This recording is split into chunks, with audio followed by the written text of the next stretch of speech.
On this episode, we talk about prepping employees for leadership, overstaffing, and I'm fairly grumpy about the Jets loss.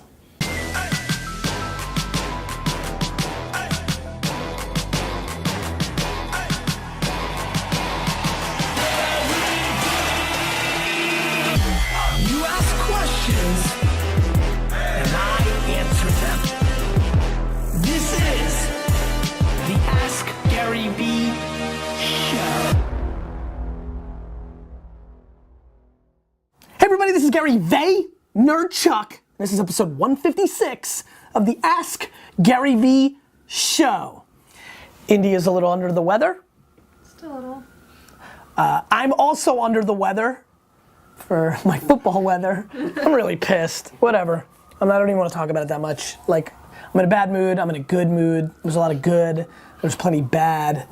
I don't know. I could go on a rant of like the dealings with the Boston fans. But, what's that? I am 6 for 6 on my prediction. I hope you guys are making money on this. Yeah. Let's get into the show. Dan asks, how do you prepare employees transitioning into a leadership role when they've never managed people before?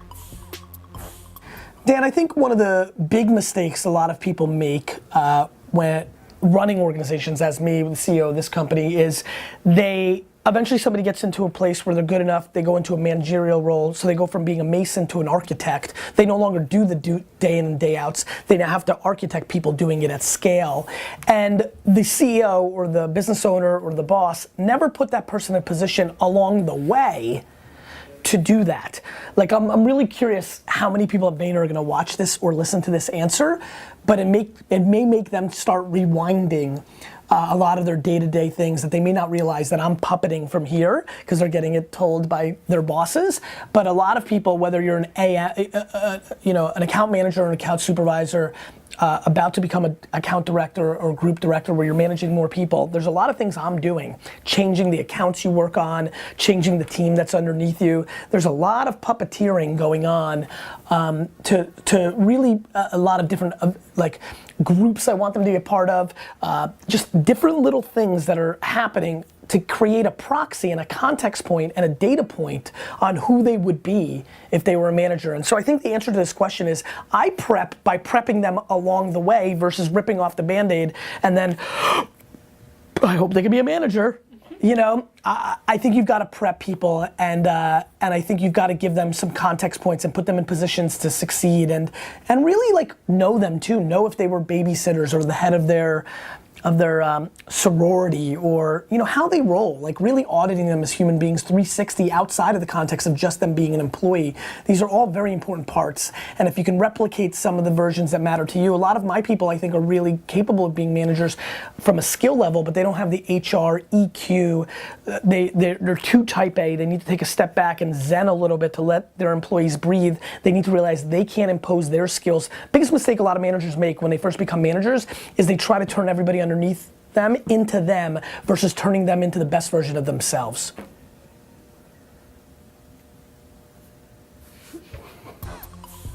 Jim asks, where do you see the health and wellness industry going in the next 5 years? Jim, I think it's much of the same that we've seen over the last 5 years. I think we've never seen such growth and everybody caring about their health. I got caught up into it. I think we're eating better than ever. We're more educated about food than ever. I think people are working out more than ever. I think the vanity of Instagram and selfies, I think everybody here wants to look better than they used to. I think we're becoming PR versions of ourselves. So I think people putting in more work. I mean, especially with butts. With butts you can actually put in the work. Like you can actually make your butt better by putting in the squats. So I think people are really focusing on that. That's clearly been a trend. It's just true. And so I think more than ever, one other thing, back on a 360 point of view on this, I'm seeing an enormous meditation trend growing in the US. I will argue that 5 years from now, which is a long time from today, a lot more people are doing meditation on an everyday basis, the way we probably saw yoga play out the last 15 years. So I see a lot more focus on longevity, health, and I think what I like is because of information exchange on the internet, I think you're seeing a lot more healthy ways to go about it. I think if you look at the 80s and early 90s, a lot of the ways that people wanted to get younger was by having surgery. And I think more and more people are trying to actually do something about it in their 20s, 30s, 40s. I'm so impressed with the healthness that the US health culture has exploded over the last decade, and I see much of the same tripling down. I think there's a lot of upside in that space. I think that means a lot more scammy, quick, buck making people are going to join the space. I think we've seen that. I think every fitness guru now thinks they're an entrepreneur and wants to sell their program or their shake. A lot of the same DNA that being great at working out and disciplined map to being an entrepreneur. Yet I find a lot of people that are strong at working out every day don't put the same vigor and work into their business, which I find very intriguing. So that's kind of what I see happening. From Tim? Tim, You've joked about being T-Rock, were you sad? Did you watch the Jets game yesterday? Yeah, I was sad. And you've just started really becoming a fan, and that was a weird feeling? Yeah, because... Did you notice yourself caring a lot more than you thought? Yeah. Stefan, I can't do anything about Stefan, who do you like in football? I don't really have a team. Cool. So then does that mean that you're also getting sucked up a little bit into like you're here all the time? Like Yeah. when you don't care, you probably care a little more about the Jets than you did before because I'm suckering you in, right? Like, it's all I hear, so it's Yes. I can't help but to like check the score. Right. And so like were you like, oh, too bad? Yeah. India? Yeah, like I feel like I've been checking the score, which is really weird because I've never watched football my entire life. So did you check the score? Like how did you find out yesterday? Did you watch a little bit or did you just check the score? I was checking in as I knew the game was happening. Yes. So I was like refreshing Google to see the score, you know. Amazing. Yeah. And then when you finally knew we lost, you were like, oh darn. I was like, oh man, Gary's gonna be sad tomorrow. Yeah. And Stefan, how did you follow? Did you watch? Yeah, I like watched some and then I was checking scores and then when I started, because I was still scored fourth quarter and I was like, oh, 17-16 Jets. I was like, oh, they got a chance. And Yep. then I was like, sort of final score. I was like, tough Yeah. one. Tim asks, you've joked about being overstaffed, but what's the balance between hiring for capacity and waste? Tim, that's a great question for all of you that are growing quickly. I think one of the things I take the most pride in is my ability to have a pulse on my organization from a sales, top line revenue impact, and on the bottom line cost thing. I think I grow businesses way faster. I do believe that if I end up operating 2 more businesses, if I have 4 businesses in my career before I die that I've hyper grown, I have 2 now in my bag, like really fast. Like all time, like really, especially non-technology companies, really fast. I will be known. I mean, I actually think my legacy as an operator could be speed to victory. I think what I'm really good at is I have disproportional understanding of the pulse of what I'm selling, and I'm willing to bet right to the brink because I don't need to take home a lot of money. Like I've always left my own monies and my own vices on the table to reinvest back into my business, which allows me to overstaff, which means I'm then ready for the new business that comes in and I don't have to go crazy finding the talent. And so, because I'm trying to build culture, sure you can freelance and outsource less margin, but you can do better cash flow, make more profit, but I want those people part of my team and grow with them, let them learn the religion, grow. So I think everybody's got their own balance, but I think it's completely predicated on your stomach for risk, because it comes with risk. You don't want to overstaff, then you lose an account, then you have to let people go, then it changes the vibe. I think it comes down to your salesmanship ability. Can you always in a pinch sell some more stuff out of nowhere? And I think that it comes down to the understanding of where your business is positioned compared to the landscape. Meaning, I always knew that I'm ahead of the market and the world's gonna come to me. A lot of our scopes, our contracts for 2016 are growing very quickly because I knew the world in 2009 would spend more money on Facebook, Twitter, Tumblr, Pinterest, Instagram, Snapchat, or whatever was there at the time. You know, the current state of the internet. So I'm riding that wave. It lets me bet a little bit more. It's a pulse, cadence, feel, taste thing that allows me to get away with it, but ultimately, more than anything, it's the balance of your own selfish wants of your take-home income versus how much you want to reinvest in your business. It's as simple as that. If you're running a business and you're making $1 million in revenue and you have $600,000 in expenses, you're taking home $400,000.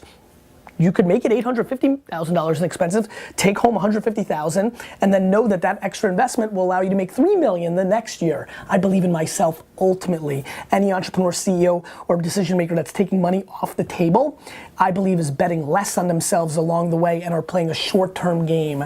To me, the time I start extracting dollars is when I believe less in the growth of the company. Yeah, some good ones.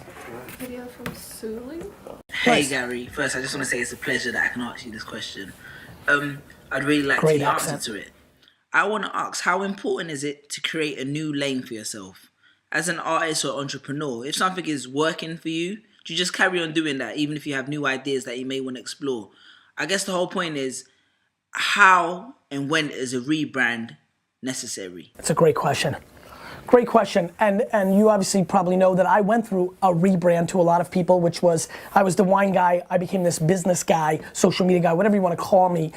I did it in parallel. I'm a very big believer that all of you that have real passion and belief that you have skill to create another lane should.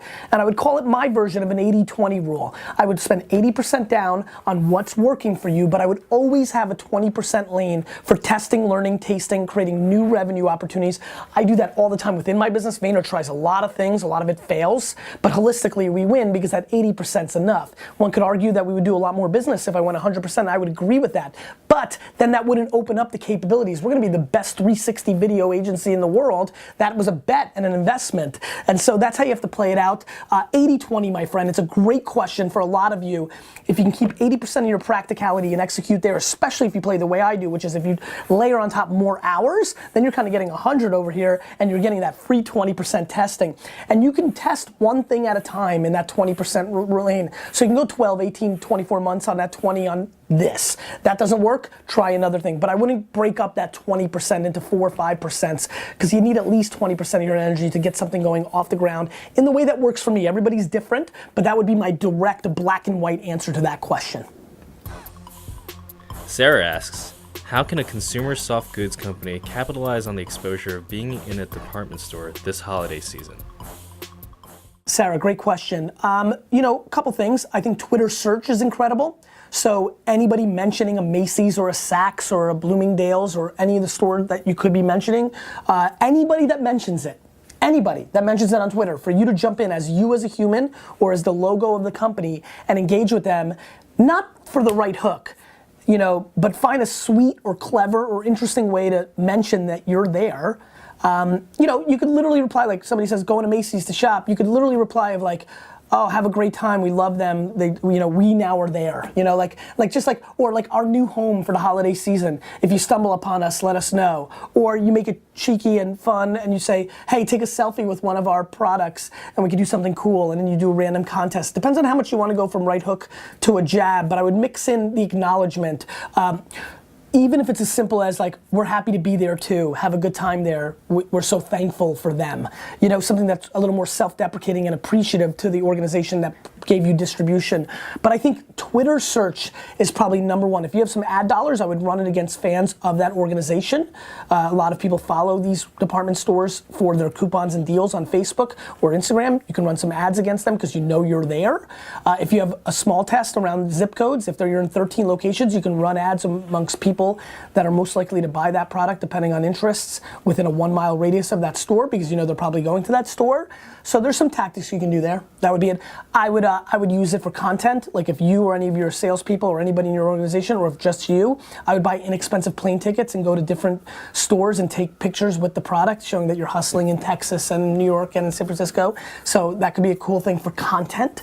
You could make some periscopes live from like, you know, like it's a very proud moment. I'm planning on doing some really cool shit with my books distribution this year.